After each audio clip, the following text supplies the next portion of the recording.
Hola, ¿qué tal? Bienvenidos, bienvenidas. Mi nombre es Ileana Carleta y estoy realmente encantada de estar con vosotros para compartir esta sesión sobre liderazgo político como objeto de estudio. Una sesión que versará sobre un tema que siempre atrae mucho la atención. No solo atrae la atención de los teóricos de las ciencias sociales, sino de la opinión pública en general, porque en realidad vemos a diario aparecer el concepto de liderazgo en prensa, en los medios audiovisuales, en redes, o es una expresión a la que recurrimos muchas veces en conversaciones entre amigos cuando analizamos las situaciones en las que se vive y demandamos o hacemos un diagnóstico entre amigos y decimos se está necesitando un líder o ha fallado el líder. Muchas veces este conocimiento del ego, de sentido común, no nos permite abordar el fenómeno con toda la consistencia, con toda la profundidad que se requiere, más cuando uno se dedica a la vida política. Es por eso que lo que le propongo hacer a todos vosotros en esta sesión es centrarnos un poco la mirada en qué se dice en las ciencias sobre lo que es el liderazgo en general y el liderazgo político en particular. Comentaros cómo vamos a organizar la sesión. En la primera parte, lo que haremos en el bloque 1 será como un abordaje más teórico. En este bloque intentaremos clarificar qué se entiende por liderazgo y por liderazgo político. Repasaremos muy brevemente las concepciones que hay a la hora de abordar el liderazgo y luego optaremos por una definición, por una conceptualización que nos sea operativa para la puesta en marcha, que no sea operativa para trabajar en una realidad concreta. Este trabajo en una realidad concreta se va a reforzar con las herramientas a las que daremos cabida en los bloques 2 y 3. Es decir, en el bloque 1 tendremos una mirada más teórica sobre lo que es el liderazgo. Mientras tanto, en los bloques 2 y 3 trabajaremos sobre estrategias para generarlo, potenciarlo y también sobre estrategias y herramientas para comunicar el liderazgo eficazmente. Entramos ahora sí en el bloque número 1 sobre liderazgo político. ¿Qué es el liderazgo? El liderazgo comienza a ser estudiado sistemáticamente en los años 30, aunque la humanidad siempre demostró sentir mucho interés sobre esta temática. Pero los estudios sistemáticos, es decir, basados en métodos, se ponen en marcha en la década del 30 en Estados Unidos. Los primeros estudios se centran en una perspectiva que busca identificar o dar respuesta a la pregunta ¿cómo son los líderes? Es decir, ¿qué atributos tiene un individuo para convertirse en un líder? No logran establecerse unos atributos que puedan ser comprobados empíricamente, aunque sí se logran identificar ciertos atributos que son como cualidades necesarias para que surjan liderazgos, pero no cualidades necesarias que puedan ser extrapolables ni generalizables. Es decir, son cualidades que a veces se dan y otras veces no se dan, pero si bien no son absolutamente necesarias, son suficientes o están presentes en ciertos fenómenos de liderazgo. Esta teoría centrada en los atributos luego entra en una etapa de declive y aparece una teoría que ya no se pregunta cómo son los líderes, sino aquello que los líderes hacen. Es decir, el foco se pone en las conductas asociadas al liderazgo. Se llama, por tanto, enfoque conductual. Aparece luego otra teoría que corre la mirada, ya no pone la lupa ni en cómo el líder es, ni en lo que el líder hace, sino en el contexto en el que se desenvuelve ese líder. Son las teorías contingentes, que se centran en las variables que hay en ese contexto, variables susceptibles de favorecer o entorpecer el desarrollo de procesos de liderazgo. Más cercano en el tiempo, en la década de los 70 del siglo pasado, parece lejos, pero no hace tanto, la mirada ya se corre tanto del contexto y del líder y se traslada hacia los seguidores. Lo que se busca ahí es identificar cuál es el guión o estereotipo que los seguidores tienen en mente para atribuirle a un individuo la característica o condición de líder.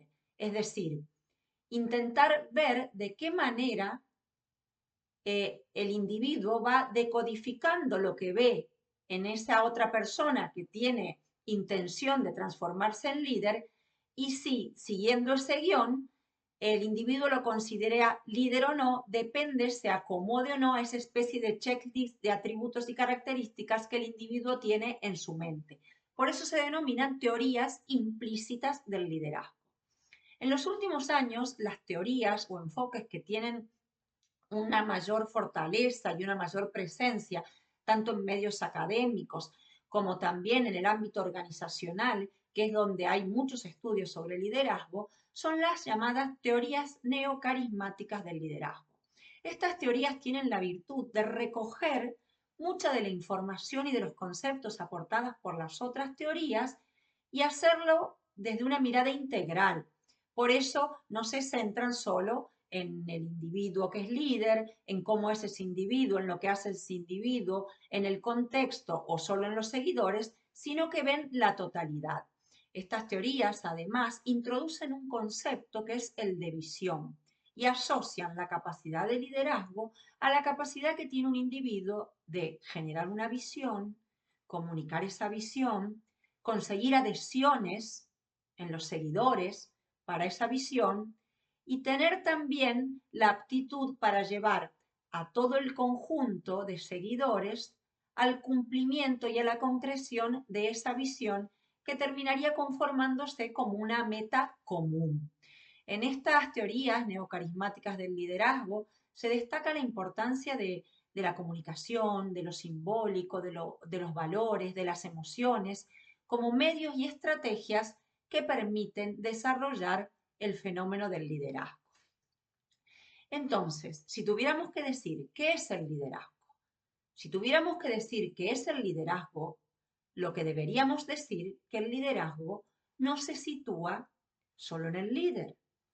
Deberíamos decir que el liderazgo no se sitúa solo en el contexto o que el liderazgo no se sitúa solo en los seguidores. Diríamos entonces que el liderazgo es un proceso social complejo y multidimensional y con múltiples elementos que se sitúa en un contexto en el cual se manifiesta una interacción entre el líder y los seguidores. En esta interacción, mediante una serie de recursos, el líder persigue modificar intencionalmente los pensamientos y las conductas de sus seguidores. Vemos entonces, rescatamos de esta conceptualización una serie de palabras que son clave a la hora de interpretar y de entender lo que es el liderazgo. Estas palabras son comunicación, persuasión, percepción, influencia, visión, factores contextuales. ¿Y el liderazgo político? ¿Qué podemos decir del liderazgo político? El liderazgo político, como todo fenómeno de liderazgo, es un fenómeno de carácter colectivo y relacional, que se desarrolla en un contexto de interacción entre el comportamiento de un actor individual, muchas veces, pero no siempre, en una posición relevante, el líder, y sus ámbitos de dominio político, por el cual el líder ejerce una influencia rutinaria. ¿Qué quiero decir con esto de rutinaria? Una influencia que sale de lo habitual, una influencia que puede ser real o que puede ser percibida por los seguidores. Una influencia sobre qué? Sobre la actividad política. ¿Y cómo ejerce esa influencia? La ejerce mediante la utilización, en su caso, de una gran variedad de recursos, formales e informales. Importante recapitular y rescatar. El liderazgo político, como todo fenómeno de liderazgo, es un fenómeno relacional.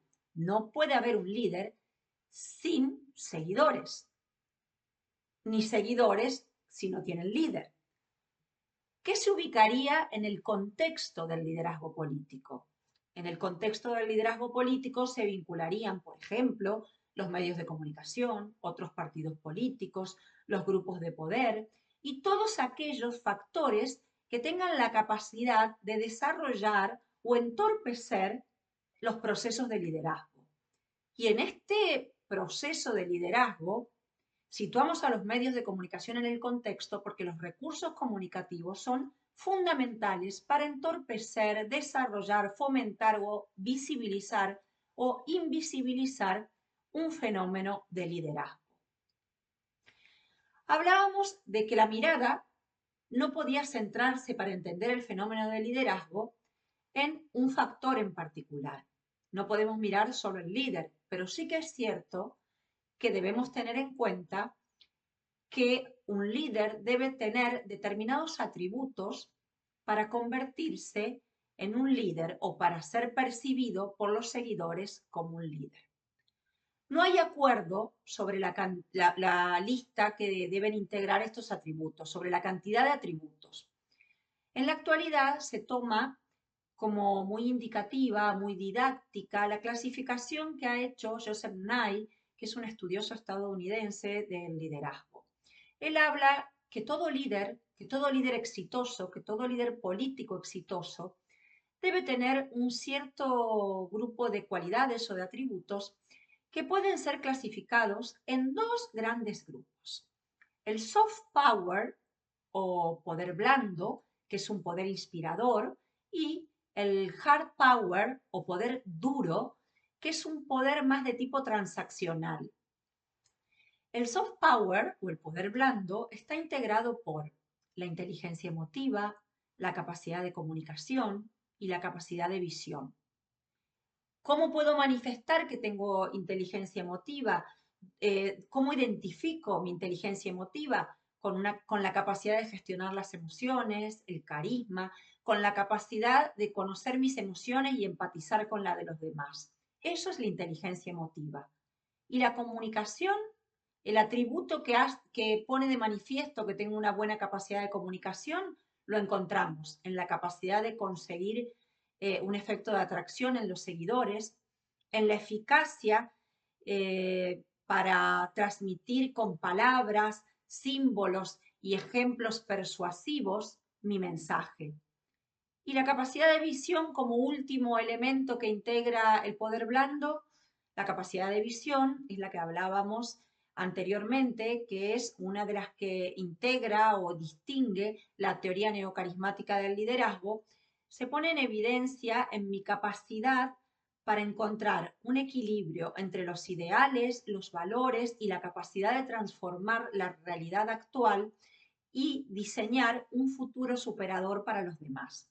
Y en cuanto al poder duro o hard power, el poder duro se encuentra en la capacidad y habilidad organizativa, en la habilidad política maquiavélica, en la capacidad para crear y mantener relaciones y negociaciones. Por eso hablamos de un poder transaccional en el poder duro.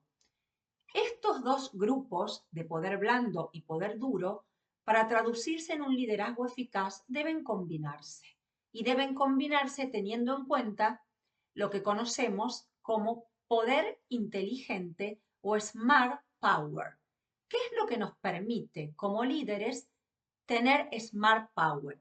El smart power es lo que nos da la capacidad de comprender un ambiente, un contexto en continua evaluación y evolución, adecuar nuestro estilo de liderazgo a las demandas y a las características de ese contexto, sacar ventajas de las tendencias contextuales y además de esa lectura interpretar cuál es la combinación exacta de poder duro y de poder blando que debemos aplicar en cada momento para desarrollar un proceso de liderazgo político exitoso.